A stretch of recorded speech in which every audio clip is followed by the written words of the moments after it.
আজকের পত্রিকাগুলোর কিছু জরুরি খবরের সারসংক্ষেপ জেনে নেওয়া যাক।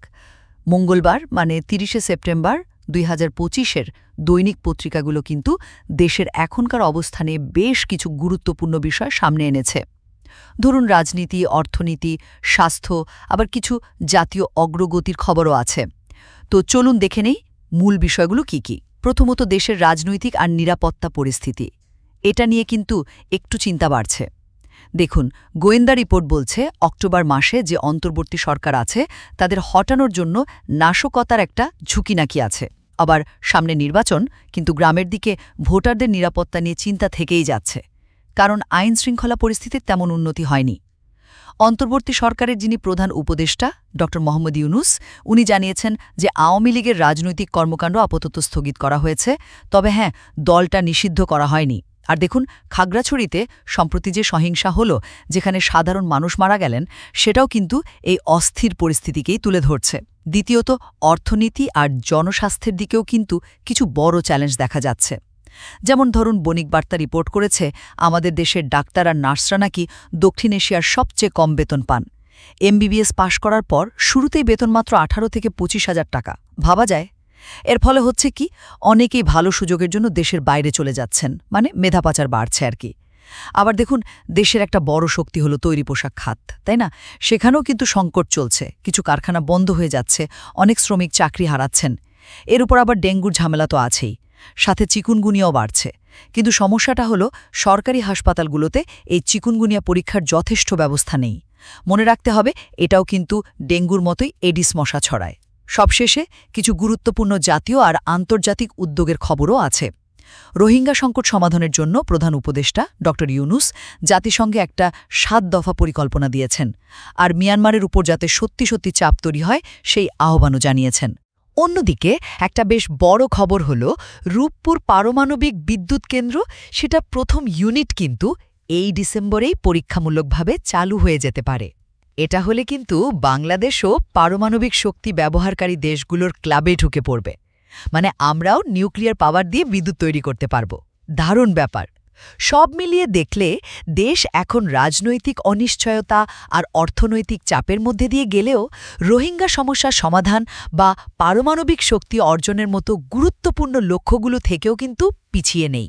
আজ ১ অক্টোবর ২০২৫, বেশ কিছু গুরুত্বপূর্ণ খবর মানে রিপোর্ট এসেছে হাতে, যা বাংলাদেশের এখনকার অবস্থা নিয়ে একটা বেশ জটিল ছবি সামনে আনছে। দেশের রাজনীতি, নিরাপত্তা, আবার ধরুন অর্থনীতি, জনস্বাস্থ্য, অনেকগুলো দিক কিন্তু উঠে এসেছে এই সূত্রগুলোতে। ঠিক। আমাদের আজকের আলোচনার লক্ষ্য হল এই রিপোর্টগুলো একটু খুঁটিয়ে দেখা, মানে এর ভেতরের তথ্য আর তাৎপর্যগুলো বোঝার চেষ্টা করা। হ্যাঁ। একদিকে যেমন ধরুন রাজনৈতিক অস্থিরতার একটা আশঙ্কা দেখা যাচ্ছে, অর্থনৈতিক চ্যালেঞ্জ আছে, স্বাস্থ্য নিয়েও চিন্তা আছে, আবার তেমনি কিছু ভালো খবরও কিন্তু আছে। তো চলুন শুরু করা যাক এই বিশ্লেষণটা। একদম ঠিক।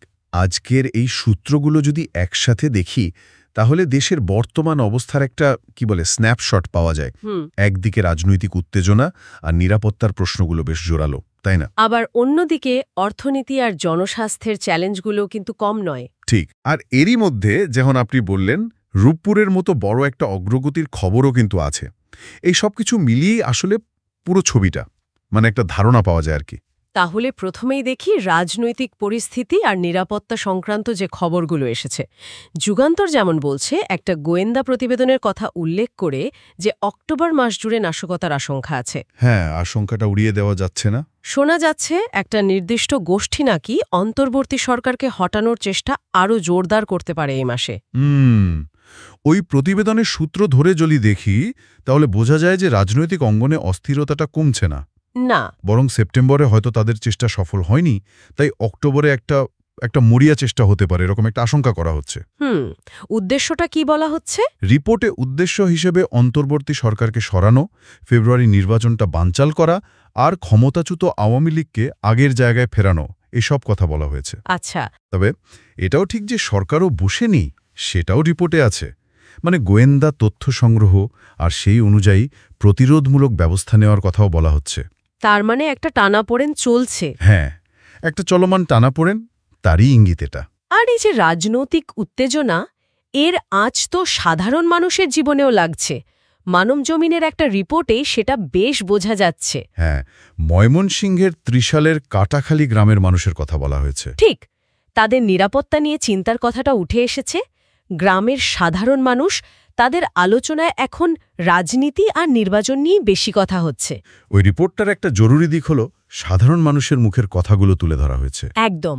যেমন ধরুন, কাটাখালী বাজারের চায়ের দোকানে একজন স্কুল শিক্ষক কি ভাবছেন, বা একজন ব্যবসায়ী কি বলছেন। হ্যাঁ। তাদের কথায় যেমন নির্বাচন নিয়ে একটা অনিশ্চয়তা আছে, বা রাজনৈতিক দলগুলো যে একমত হতে পারছে না তা নিয়ে হতাশা আছে। তেমনি আইন শৃঙ্খলা পরিস্থিতি নিয়ে বেশ গভীর উদ্বেগও কিন্তু প্রকাশ পেয়েছে। ওই ত্রিশালের ব্যবসায়ী যেমন বলছিলেন, আইন শৃঙ্খলার অবস্থা নাকি এতটাই খারাপ যে সাধারণ মানুষ খুবই চিন্তিত। তাদের মনে হচ্ছে পুলিশ এখন আর আগের মতো ভরসার জায়গায় নেই। উল্টোটা ঘটছে বলে তিনি মনে করছেন। হ্যাঁ, সেটাই। তার কথা অনুযায়ী ক্ষমতাশালীরা যা ইচ্ছে তাই করছে, কেউ আটকাচ্ছে না। আর এই অবস্থায় প্রশাসন ভোটারদের নিরাপত্তা কিভাবে দেবে তা নিয়ে তিনি খুবই সন্দিহান। আর ওই কথাটা, আগে মানুষ পুলিশকে ভয় পেত, এখন পুলিশ মানুষকে ভয় পায়। হ্যাঁ, এই কথাটা কিন্তু পরিস্থিতির একটা ভয়াবহ দিক তুলে ধরে, তাই না? অবশ্যই। এই পর্যবেক্ষণটা খুবই জরুরি, কারণ এটা শুধু আইন শৃঙ্খলা পরিস্থিতির অবনতির কথাই বলছে না। না, আরও কিছু। এটা আসলে রাষ্ট্রযন্ত্রের প্রতি সাধারণ মানুষের আস্থার সংকটটাকেও দেখাচ্ছে। ঠিক। যখন মানুষ মনে করে যে নিরাপত্তা দেওয়ার বদলে পুলিশই উল্টো ভয় পাচ্ছে, তখন সেটা সমাজের স্থিতিশীলতার জন্য একটা বিরাট ঝুঁকি তৈরি করে ফেলে। আর নির্বাচন সময় মতো হবে কি হবে না, হলেও কতটা ঠিকঠাক হবে, এই যে অনিশ্চয়তাগুলো, এগুলো এই আস্থার সংকটকে আরও বাড়িয়ে তুলছে। এই পুরো রাজনৈতিক আবহের মধ্যে আবার নয়া দিগন্ত পত্রিকা প্রধান উপদেষ্টা অধ্যাপক মোহাম্মদ ইউনুসের একটা সাক্ষাৎকারের অংশ ছেপেছে। ও আচ্ছা, আন্তর্জাতিক সাংবাদিক মেহেদী হাসানকে দেওয়া। হ্যাঁ, সেখানে তিনি আওয়ামী লীগের নির্বাচনে অংশগ্রহণ এবং তাদের রাজনৈতিক কার্যক্রম নিয়ে সরকারের অবস্থানটা স্পষ্ট করেছেন। কি বলেছেন তিনি, সাক্ষাৎকারের ওই অংশে? অধ্যাপক ইউনুস বলেছেন যে আওয়ামী লীগ নির্বাচনে অংশ নিতে পারবে না, তবে দল হিসেবে নিষিদ্ধও করা হয়নি। আচ্ছা। তাদের রাজনৈতিক কর্মকাণ্ডটা আপাতত স্থগিত রাখা হয়েছে, আর তিনি অভিযোগও করেছেন যে দলটি নাকি নির্বাচন ব্যাহত করার চেষ্টা করছে। এই বক্তব্য থেকে তাহলে অন্তর্বর্তী সরকারের অধীনে প্রধান রাজনৈতিক দলগুলোর সঙ্গে সরকারের সম্পর্কটা কেমন, বা নির্বাচন নিয়ে সরকারের কৌশলটা কি, সে সম্পর্কে একটা ধারণা পাওয়া যায় আর কি। হ্যাঁ। তবে অবশ্যই আমাদের মনে রাখতে হবে, আমরা কিন্তু এখানে শুধু সূত্র থেকে পাওয়া তথ্যগুলোই তুলে ধরছি, কোনো মতামত দিচ্ছি না। একদম। আর এই সব কিছুর মধ্যে সবচেয়ে দুঃখজনক মর্মান্তিক খবরটা এসেছে প্রথম আলো থেকে। খাগড়াছড়ির ঘটনাটা? হ্যাঁ, খাগড়াছড়ির গুইমারার সহিংসতায় থইচিং মারমা নামে একজন সাধারণ জিপ চালকের মৃত্যু খুবই মর্মান্তিক। তার স্ত্রী সন্তান সম্ভাবা ছিলেন। তার বাবা যে প্রশ্নটা তুলেছেন, আমার ছেলে তো রাজনীতি করে না, তবু কেন মরতে হলো, এটা যেন পুরো পরিস্থিতির যে নির্মমতা চোখে আঙুল দিয়ে দেখিয়ে দেয়। সেটাই। এই ঘটনাটা আসলে রাজনৈতিক সংঘাতের সবচেয়ে করুণ দিকটা সামনে আনে, এর মানবিক মূল্য। থইচিং মারমার মতো সাধারণ অরাজনৈতিক মানুষ যখন এই সংহিংসার শিকার হন, তখনই বোঝা যায় রাজনৈতিক অস্থিরতার প্রভাবটা আসলে কতটা গভীরে চলে যায়। একদম। এটা ত্রিশালের ওই ব্যবসায়ীর যে নিরাপত্তা নিয়ে উদ্বেগের কথা আমরা বলছিলাম, হ্যাঁ, সেটার সাথে সরাসরি যুক্ত। ঠিক। রাজনৈতিক অস্থিতিশীলতা মানে তো শুধু ক্ষমতার দ্বন্দ্ব নয়, এটা আসলে সাধারণ মানুষের জীবনের নিরাপত্তাহীনতাও বটে, আর এটা সমাজে একটা দীর্ঘস্থায়ী ক্ষত তৈরি করে। এবার একটু অর্থনীতির দিকে তাকানো যাক, কি বলেন? কালের কণ্ঠ জানাচ্ছে দেশের তৈরি পোশাক খাত বেশ সংকটের মধ্যে আছে। হ্যাঁ, খবরটা দেখেছি, বেশ উদ্বেগজনক। রাজনীতিক পটপরিবর্তন, ঋণের বোঝা, শ্রমিক অসন্তোষ, এরকম নানা কারণে নাকি কারখানা বন্ধ হচ্ছে। অনেক শ্রমিক কাজ হারাচ্ছেন। শুধু পোশাক খাত নয়, অন্য খাতের কারখানাও বন্ধের খবর আসছে।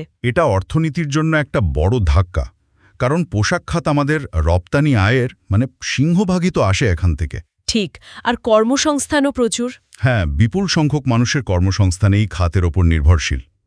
রিপোর্টে অবশ্য নতুন কিছু কারখানা চালুর কথাও বলা হয়েছে। হ্যাঁ, অল্প কিছু। কিন্তু বন্ধ হয়ে যাওয়া কারখানার সংখ্যা আর তার যে প্রভাব, সেটা এতটাই বেশি যে এই নতুন উদ্যোগগুলো যথেষ্ট কিনা তা নিয়ে সংশ্লিষ্টরাই সন্দেহ প্রকাশ করছেন। আর এই সংকটের মূল কারণ শুধু রাজনৈতিক অস্থিরতাও নয়, এর সাথে কিন্তু বৈশ্বিক বাজারের চাহিদা পরিবর্তন, উৎপাদন খরচ বেড়ে যাওয়া, মানে আন্তর্জাতিক কারণও আছে। হ্যাঁ, এবং অভ্যন্তরীণ ব্যবস্থাপনার দুর্বলতা, এগুলোও জড়িত। অর্থাৎ এটা একটা বেশ জটিল কাঠামোগত চ্যালেঞ্জ। তার মানে শুধু রাজনৈতিক স্থিতিশীলতা ফিরলেই হবে না। না, শুধু সেটা যথেষ্ট নয়। দীর্ঘমেয়াদে টিকে থাকতে হলে এই খাতকে উদ্ভাবনের দিকে যেতে হবে, শ্রমিকদের কল্যাণের কথা ভাবতে হবে, আর বাজারের নতুন চাহিদার সাথে খাপ খাইয়ে নেওয়ার কৌশল ঠিক করতে হবে। অর্থনীতির এই অবস্থার সাথে জনস্বাস্থ্যের একটা যোগসূত্রও কিন্তু দেখা যাচ্ছে। বণিক বার্তার একটা রিপোর্ট বলছে দক্ষিণ এশিয়ায় নাকি বাংলাদেশের ডাক্তার আর নার্সদের বেতন সবচেয়ে কম। ওহ, এটা তো বেশ মারাত্মক তথ্য। ঢাকায় একজন নতুন MBBS ডাক্তারের শুরুর বেতন নাকি মাত্র 18 থেকে 25,000 টাকা। বলেন কি? হ্যাঁ, আর বার্ষিক গড় বেতন ধরলে চিকিৎসকদের প্রায় 3 লাখ আর নার্সদের 1,90,000 টাকার মতো। এই তথ্যটা শুধু উদ্বেগজনক বললে কম বলা হবে। এটা দেশের স্বাস্থ্য ব্যবস্থার ভবিষ্যতের জন্য একটা অশনি সংকেত। কেন? মানে এর প্রভাবটা কি হতে পারে? দেখুন, প্রতিবেশী দেশগুলোর তুলনায় বেতন কাঠামো যদি এত কম হয়, তাহলে স্বাভাবিকভাবেই মেধাবী আর তরুণ ডাক্তার, নার্সরা বিদেশে চলে যেতে চাইবেন। এটাই তো স্বাভাবিক। হ্যাঁ, তা তো বটেই। ব্রেইন ড্রেইনের সমস্যা। একদম, এটা তারই একটা প্রকট উদাহরণ। এর ফলে কি হবে? দেশের ভেতরে দক্ষ স্বাস্থ্যকর্মীর সংকট বাড়বে, যা সার্বিক স্বাস্থ্যসেবার মানকে খারাপ করে দেবে। এটা একটা নীরব সংকট আসলে। হ্যাঁ, যার প্রভাবটা দীর্ঘমেয়াদী এবং সুদূর প্রসারী হবে। জনস্বাস্থ্যের আর একটা চিন্তার খবর দিয়েছে নিউ এজ। ডেঙ্গুর প্রকোপ তো কমছেই না, উল্টো চিকুনগুনিয়া রোগীর সংখ্যাও নাকি বাড়ছে, ঢাকায় বিশেষ করে। ওহ, ডেঙ্গুর সাথে চিকুনগুনিয়াও? হ্যাঁ, কিন্তু সমস্যাটা হচ্ছে সরকারি হাসপাতালগুলোতে চিকুনগুনিয়া ঠিকমতো চেনার জন্য যে টেস্ট দরকার, PCR বা RT-PCR, মানে ভাইরাসটা নির্দিষ্টভাবে শনাক্ত করার পরীক্ষা, ঠিক সেই নির্ভরযোগ্য মলিকিউলার পরীক্ষার সুবিধা নাকি খুব সীমিত, আর যেখানে আছেও সেখানে খরচ বেশি। এটা তো খুবই চিন্তার বিষয়, কারণ ডেঙ্গু আর চিকুনগুনিয়া দুটোই ছড়ায় একই মশা, এডিস মশা। হ্যাঁ, একই মশা। কিন্তু রোগ শনাক্ত করার যদি যথেষ্ট ব্যবস্থা না থাকে, তাহলে চিকিৎসা তো ঠিকমতো হবেই না। রোগ প্রতিরোধ বা নিয়ন্ত্রণের জন্য সঠিক পরিকল্পনা করাও কঠিন হয়ে পড়বে। ঠিক, স্বাস্থ্য অধিদপ্তরও নাকি সরকারি হাসপাতালে এই পরীক্ষার সুবিধার অভাবের কথা একরকম মেনেই নিয়েছে। তাহলে তো এটা আমাদের জনস্বাস্থ্য ব্যবস্থাপনার একটা দুর্বল দিককেই সামনে আনছে, বিশেষ করে যখন একই মশা দিয়ে দুটো আলাদা রোগের প্রকোপ সামলাতে হচ্ছে। এত সব চিন্তার খবরের মধ্যে একটা বড় আশার খবরও কিন্তু আছে, রূপপুর পারমাণবিক বিদ্যুৎ কেন্দ্র নিয়ে। হ্যাঁ, এটা নিঃসন্দেহে একটা ভালো খবর। দ্য বিজনেস স্ট্যান্ডার্ড জানাচ্ছে সবকিছু যদি ঠিকঠাক থাকে, তাহলে ডিসেম্বরেই এই কেন্দ্রের 1200 মেগাওয়াট ক্ষমতার প্রথম ইউনিটটা পরীক্ষামূলকভাবে চালু হতে পারে। বাহ! আর এর মধ্যে দিয়ে বাংলাদেশ পারমাণবিক শক্তি ব্যবহারকারী দেশগুলোর ক্লাবে যোগ দেবে। এটা সত্যি একটা বিশাল মাইলফলক হবে। প্রযুক্তিগত সক্ষমতা অর্জন আর জ্বালানি নিরাপত্তার দিকে এটা একটা বিরাট পদক্ষেপ। রাশিয়ার সহযোগিতায় যেই প্রকল্পটা হচ্ছে, সেটা যদি পরিকল্পনা অনুযায়ী এগোয়, তাহলে এটা শুধু দেশের বিদ্যুতের চাহিদা মেটাতে সাহায্য করবে না, আরও কিছু, বরং আন্তর্জাতিক মহলেও বাংলাদেশের ভাবমূর্তি অনেক উজ্জ্বল করবে। একটা উন্নয়নশীল দেশের জন্য পারমাণবিক বিদ্যুৎ ক্লাবে ঢোকাটা কিন্তু ওয়াকেই একটা বড় অর্জন। হ্যাঁ, এত চ্যালেঞ্জের মধ্যে এটা একটা ইতিবাচক দিক। অবশ্যই। সবশেষে আন্তর্জাতিক অঙ্গনের দিকে একটু দেখি। দ্য ডেইলি স্টার জানাচ্ছে জাতিসংঘে রোহিঙ্গা সংকট সমাধানের জন্য বাংলাদেশ নতুন করে 7 দফা একটা পরিকল্পনা দিয়েছে। ও, নতুন করে 7 দফা? হ্যাঁ, প্রধান উপদেষ্টা অধ্যাপক ইউনুস সেখানে বলেছেন, সংকটের মূল যেহেতু মিয়ানমারে, সমাধানও সেখানেই খুঁজতে হবে, আর এর জন্য আন্তর্জাতিক চাপ বাড়াতে হবে। রোহিঙ্গা সংকট তো বাংলাদেশের জন্য একটা দীর্ঘদিনের বোঝা আর একটা জটিল কূটনৈতিক চ্যালেঞ্জ। ঠিক। এই 7 দফা প্রস্তাবটা আসলে আন্তর্জাতিক সম্প্রদায়কে আরও সক্রিয় করারই একটা চেষ্টা। অধ্যাপক ইউনুসের কথায় যেটা স্পষ্ট, তা হল মিয়ানমারের ভেতরের সংস্কারের অজুহাত দেখিয়ে রোহিঙ্গা প্রত্যাবাসন আর দেরি করা চলবে না। তিনি আর কার ওপর চাপ দেওয়ার কথা বলেছেন? তিনি মিয়ানমার এবং একই সাথে আরাকান আর্মির ওপরেও কার্যকর চাপ সৃষ্টির কথা বলেছেন, যাতে দ্রুত প্রত্যাবাসন শুরু করা যায়। আচ্ছা। তার মতে এটাই একমাত্র সমাধান। এটা আসলে রোহিঙ্গা সমস্যার সমাধানে বাংলাদেশের যে নিরবচ্ছিন্ন কূটনৈতিক চেষ্টা চলছে, তারই একটা প্রতিফলন। একদম। তারই প্রতিফলন। তাহলে আজকের আলোচনা থেকে যা বোঝা গেল তা হলো ২০২৫ সালের অক্টোবরের শুরুতে বাংলাদেশ একটা বেশ বেশ জটিল সময়ের মধ্যে দিয়ে যাচ্ছে। একটা সন্ধিক্ষণ বলা যেতে পারে। একদম। একদিকে রাজনৈতিক অনিশ্চয়তা, সাধারণ মানুষের নিরাপত্তা নিয়ে উদ্বেগ, আবার খাগড়াছড়ির মতো জায়গায় সহিংসতার ঘটনা, এগুলো খুবই ভাবনার বিষয়। অন্যদিকে অর্থনীতির মূল চালিকা শক্তি যে পোশাক খাত, সেখানেও সংকট, আর সেটা সরাসরি শ্রমিকদের জীবনযাত্রায় প্রভাব ফেলছে। ঠিক। স্বাস্থ্য খাতে কর্মীদের কম বেতনের কারণে ব্রেন ড্রেনের ঝুঁকি বাড়ছে। হ্যাঁ, আর ডেঙ্গু, চিকুনগুনিয়ার মতো রোগের প্রকোপ, আবার শনাক্তকরণে ঘাটতি, এগুলো জনস্বাস্থ্য নিয়ে নতুন করে ভাবাচ্ছে। তবে এরই মধ্যে রূপপুর পারমাণবিক বিদ্যুৎ কেন্দ্রের মতো বড় জাতীয় অর্জনও যেমন আসছে, তেমনি রোহিঙ্গা সমস্যা সমাধানে আন্তর্জাতিক মঞ্চে বাংলাদেশের জোরালো কূটনৈতিক তৎপরতাও কিন্তু চলছে। থেমে নেই। এই সবগুলো বিষয় মানে রাজনীতি, অর্থনীতি, জনস্বাস্থ্য, নিরাপত্তা, আন্তর্জাতিক সম্পর্ক, এগুলো আসলে একটা আরেকটার সাথে ভীষণভাবে জড়িত, তাই না? অবশ্যই, ওতপ্রোতভাবে জড়িত। আজকের এই রিপোর্টগুলো সেই আন্তঃসম্পর্কেরই একটা চিত্র আমাদের সামনে তুলে ধরল। দেশের ভবিষ্যৎ পথ চলা অনেকটাই নির্ভর করবে এই চ্যালেঞ্জগুলো আর সম্ভাবনাগুলোর সঠিক ব্যবস্থাপনার ওপর। ঠিক বলেছেন। আজকের মতো আমাদের এই পর্যালোচনা তাহলে এখানেই শেষ করি। হ্যাঁ, করা যায়। তবে শ্রোতাদের জন্য একটা প্রশ্ন রেখে যেতে চাই। হ্যাঁ, অবশ্যই। কি প্রশ্ন? প্রশ্নটা আপনিই বলুন না। আচ্ছা, প্রশ্নটা হতে পারে এরকম যে আজকের আলোচনায় আমরা যে সম্ভাব্য অস্থিরতা, অর্থনৈতিক চাপ আর সামাজিক উদ্বেগের ছবিটা দেখলাম, সেগুলোর মোকাবিলায় শুধু সরকারি উদ্যোগের দিকে তাকিয়ে না থেকে সমাজের ভেতরে মানে নাগরিক সমাজ বা সাধারণ মানুষের পর্যায়ে কোন ধরনের সম্মিলিত সহনশীলতা বা ধরুন নতুন কোনো মানিয়ে নেওয়ার কৌশল গড়ে তোলা প্রয়োজন বলে মনে হয়? খুব ভালো প্রশ্ন। মানে এই চ্যালেঞ্জগুলো জয় করতে ব্যক্তি হিসেবে বা সমষ্টিগতভাবে আমরা আর কি ভূমিকা রাখতে পারি, এটা নিয়ে ভাবা যেতে পারে। দ্য ডিবেট অনুষ্ঠানে আপনাকে স্বাগত।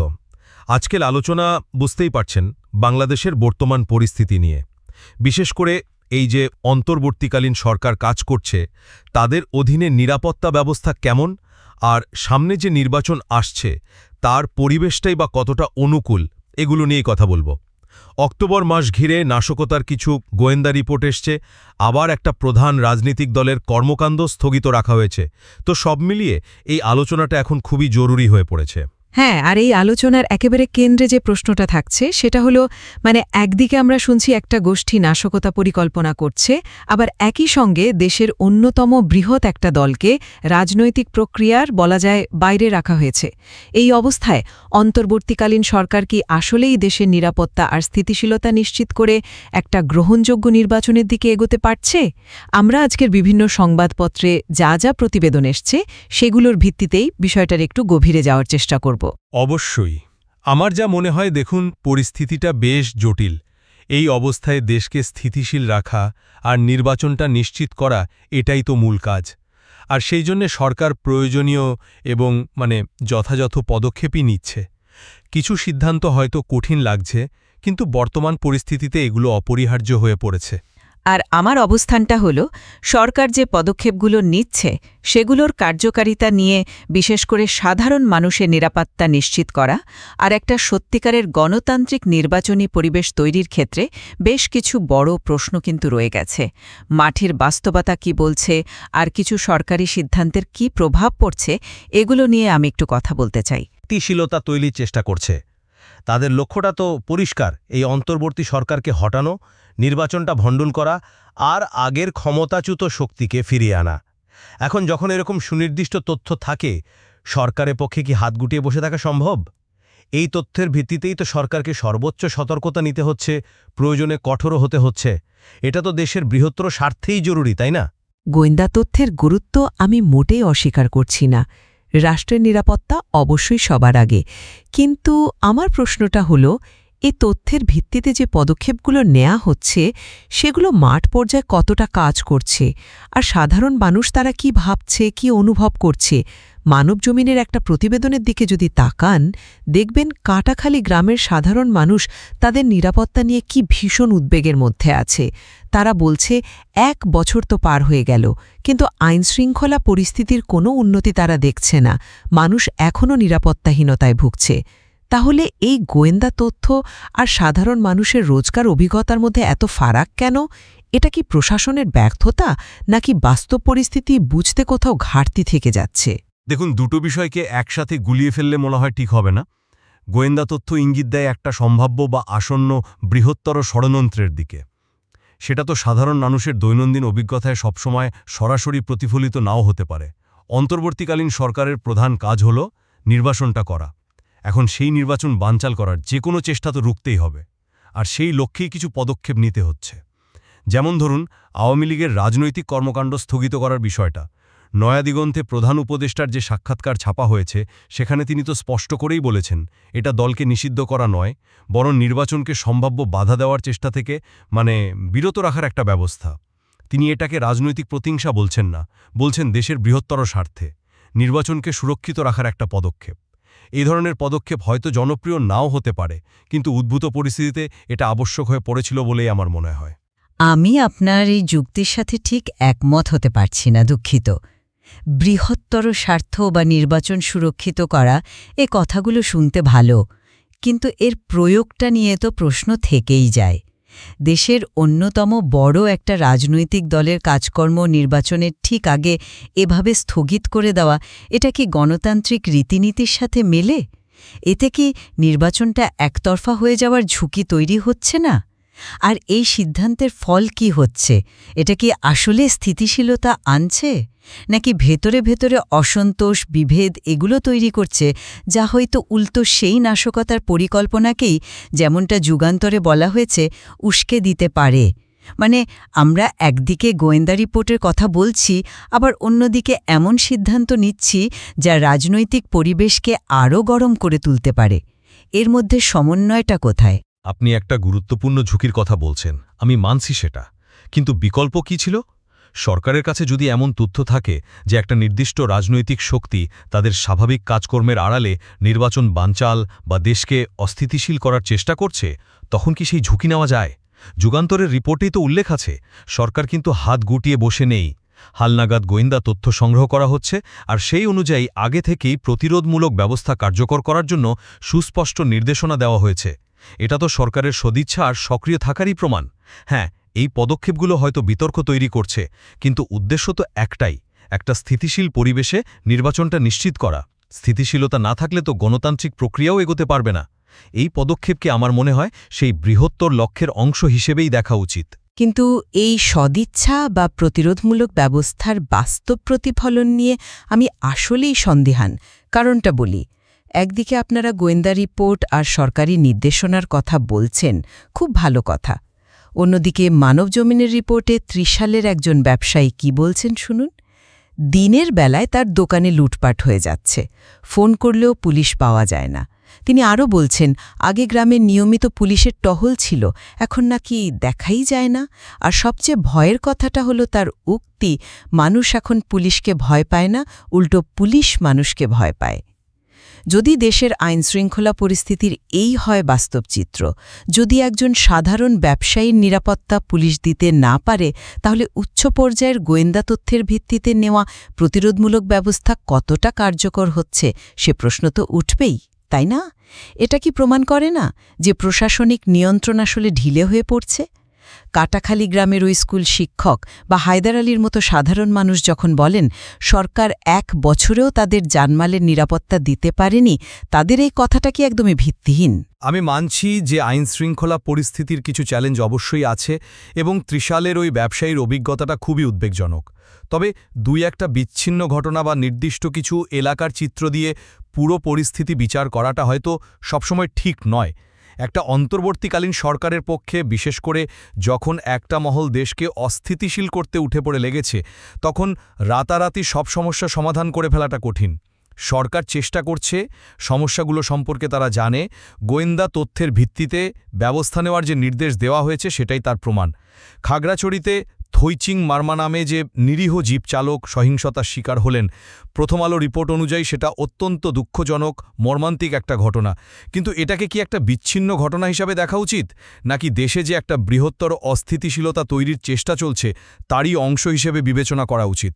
সরকার তো এই বৃহত্তর প্রেক্ষাপটটা মাথায় রেখেই পরিস্থিতি নিয়ন্ত্রণের চেষ্টা করছে।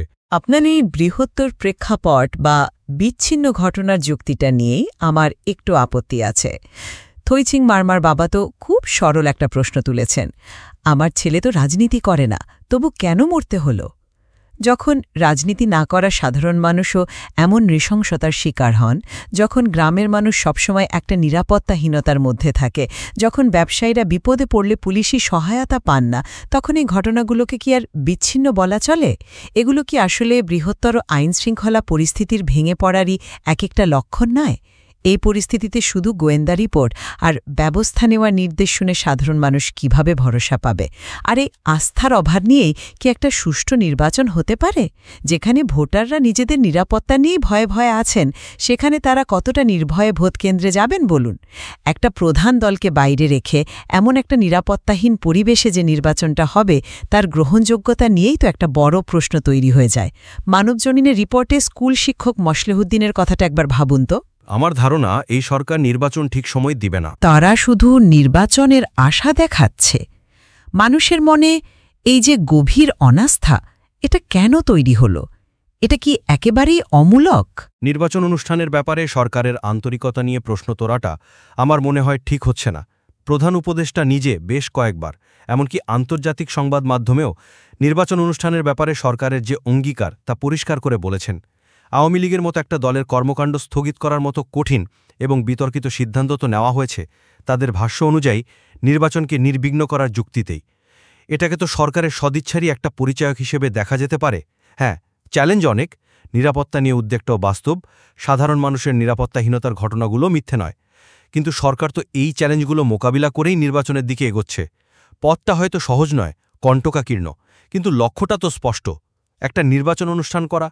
হয়তো সব নাগরিক এই মুহূর্তে পুরোপুরি নিরাপদ বোধ করছেন না, কিন্তু সরকার সেই চেষ্টায় করছে যাতে পরিস্থিতি নিয়ন্ত্রণের বাইরে চলে না যায় এবং নির্বাচনটা হতে পারে। কিন্তু চেষ্টার ফলাফল যদি এই হয় যে সাধারণ মানুষ 1 বছর পরেও নিরাপত্তাহীনতায় ভোগে, পুলিশি ব্যবস্থার ওপর আস্থা রাখতে পারে না, আর দেশের একটা প্রধান রাজনৈতিক শক্তি নির্বাচনী প্রক্রিয়ার বাইরে থাকে, তাহলে সেই নির্বাচনটা ঠিক কতটা অর্থবহ হবে? এর ফলাফল কতটা গ্রহণযোগ্য হবে দেশের ভেতরে এবং বাইরে? আমার গভীর আশঙ্কা হচ্ছে আওয়ামী লীগের কর্মকাণ্ড স্থগিত করার মতো পদক্ষেপগুলো আসলে স্থিতিশীলতা আনার বদলে উল্টো বিভেদ আর অবিশ্বাসের একটা পরিবেশ তৈরি করছে। এটা কিন্তু দীর্ঘমেয়াদে দেশের গণতান্ত্রিক স্বাস্থ্যের জন্য খুবই ক্ষতিকর হতে পারে। নিরাপত্তা দিতে ব্যর্থতা, আবার একই সাথে গণতান্ত্রিক অধিকার সংকুচিত করার নীতি, এই দুটো জিনিস যখন একসাথে চলে, তখন একটা বিশ্বাসযোগ্য নির্বাচনের সম্ভাবনা ক্রমশ ক্ষীণ হয়ে আসে। যে নিরাপত্তা দেওয়ার কথা ছিল সেটাই যখন প্রশ্নের মুখে, তখন সরকারের অন্যান্য প্রতিশ্রুতির উপর মানুষ আস্থা রাখবে কিভাবে? আমি স্বীকার করি পরিস্থিতিটা খুবই জটিল এবং অন্তর্বর্তীকালীন সরকারের চলার পথটা একেবারেই মসৃণ নয়। একদিকে নাশকতার একটা বাস্তব ঝুঁকি আছে, যার সপক্ষে গোয়েন্দা তথ্যও রয়েছে, অন্যদিকে সাধারণ মানুষের নিরাপত্তা নিশ্চিত করার মতো জরুরি দায়িত্ব, আবার একটা গ্রহণযোগ্য নির্বাচন অনুষ্ঠানের সাংবিধানিক বাধ্যবাধকতাও আছে। এই সব কিছুর মধ্যে ভারসাম্য রাখাটা আসলেই একটা বিরাট চ্যালেঞ্জ। আমার অবস্থানটা হলো, এই কঠিন পরিস্থিতিতে সরকারকে কিছু হয়তো অপ্রিয় কিন্তু প্রয়োজনীয় সিদ্ধান্ত নিতে হয়েছে। আওয়ামী লীগের কর্মকাণ্ড স্থগিত রাখাটা তেমনই একটা পদক্ষেপ। এটা বিতর্কিত হতে পারে, কিন্তু নির্বাচন বানচালের সম্ভাব্য চেষ্টা রোধ করা এবং দেশের বৃহত্তর স্থিতিশীলতা বজায় রাখার জন্য এটা জরুরি ছিল বলেই সরকার মনে করেছে। আর সরকার যে হালনাগাদ তথ্য সংগ্রহ এবং প্রতিরোধমূলক ব্যবস্থা নেওয়ার উপর জোর দিচ্ছে, এটাই প্রমাণ করে যে তারা পরিস্থিতি নিয়ন্ত্রণে রাখার চেষ্টা কিন্তু চালিয়ে যাচ্ছে। আর আমার মূল কথাটা হলো, সরকারের নেওয়া পদক্ষেপগুলোর কার্যকারিতা এবং তার ফলাফল দিয়েই তো তাদের বিচার করতে হবে, তাই না? 1 বছরের বেশি সময় ক্ষমতায় থাকার পরেও যদি সাধারণ মানুষের নিরাপত্তা নিশ্চিত না হয়, যদি আইন শৃঙ্খলা বাহিনীর প্রতি জনগণের আস্থা একেবারে তলানিতে থাকে, তাহলে সরকারের কৌশল নিয়েই তো মৌলিক প্রশ্ন তোলাটা স্বাভাবিক। একটা প্রধান দলকে কার্যত নির্বাচনী প্রক্রিয়ার বাইরে রাখাটা শুধু যে গণতান্ত্রিক রীতিনীতির পরিপন্থী তাই নয়, এটা দীর্ঘমেয়াদে স্থিতিশীলতা অর্জনের পথেও একটা বাধা তৈরি করতে পারে। যুগান্তরের গোয়েন্দা রিপোর্টের পাশাপাশি মানবজমিন বা প্রথম আলোর মতো খবরের কাগজে উঠে আসে মাঠ পর্যায়ের যে বাস্তবতা, যেমন ত্রিশালের ওই ব্যবসায়ীর অসহায়ত্ব বা খাগড়াছড়ির নিরীহ জিপ চালকের মৃত্যু, এগুলোকেও তো সমান গুরুত্ব দিয়ে দেখতে হবে। শুধু নাশকতার আশঙ্কার কথা বলে সাধারণ মানুষের দৈনন্দিন নিরাপত্তাহীনতার যে বাস্তব চিত্র, সেটাকে তো আর উপেক্ষা করা যায় না। এই দুয়ের মধ্যে একটা ভারসাম্য আনাই ছিল সরকারের মূল চ্যালেঞ্জ, আর সেখানে তারা কতটা সফল হয়েছে তা নিয়ে আমার সংশয়টা থেকেই যাচ্ছে। এটা অস্বীকার করার উপায় নেই যে পরিস্থিতি অত্যন্ত সংবেদনশীল এবং অন্তর্বর্তী সরকারের সামনে চ্যালেঞ্জগুলো বিশাল। তবে আমরা বোধহয় এই বিষয়ে একমত হতে পারি যে দেশের স্থিতিশীলতা বজায় রাখা এবং গণতান্ত্রিক প্রক্রিয়াকে এগিয়ে নেওয়া দুটোই অত্যন্ত জরুরি। আজকের আলোচনা থেকে এটা বেশ পরিষ্কার হলো যে সরকারের নেওয়া পদক্ষেপ, তার পেছনের যুক্তি এবং তার কার্যকারিতা নিয়ে একাধিক দৃষ্টিকোণ রয়েছে এবং বেশ জোরালো মতপার্থক্যও আছে। হ্যাঁ, এবং এই ভিন্ন ভিন্ন দৃষ্টিকোণগুলো আর সেগুলোর ভিত্তি কী সেটা বোঝাটা খুবই গুরুত্বপূর্ণ। যুগান্তরে প্রকাশিত গোয়েন্দা তথ্যের গুরুত্ব যেমন আছে, তেমনি মানবজমিনে উঠে আসা সাধারণ মানুষের উদ্বেগ আর অভিজ্ঞতার যে বাস্তবতা, সেটাও তো ফেলে দেওয়া যায় না। নয়া দিগন্তে প্রধান উপদেষ্টার ব্যাখ্যা যেমন আছে, তেমনি প্রথম আলোতে প্রকাশিত হিংসার চিত্রও আছে। এ সবগুলো মিলিয়েই কিন্তু পরিস্থিতিটাকে বুঝতে হবে।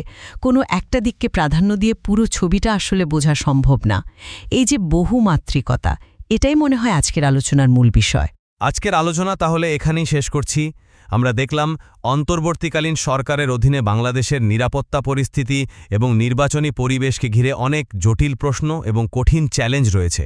সরকারের পদক্ষেপ এবং তার প্রভাব নিয়ে যে ভিন্ন ভিন্ন মূল্যায়ন উঠে এলো, আশা করি তা আমাদের সবাইকে পরিস্থিতিকে আরও গভীরভাবে বুঝতে সাহায্য করবে। এই বিষয়গুলো নিয়ে নিঃসন্দেহে আরও বিশদ আলোচনার সুযোগ রয়েছে। ধন্যবাদ। আজকের এই আলোচনা আশা করি শ্রোতাদের এই জটিল পরিস্থিতিকে বিভিন্ন দিক থেকে বিবেচনা করতে কিছুটা হলেও উদ্বুদ্ধ করবে।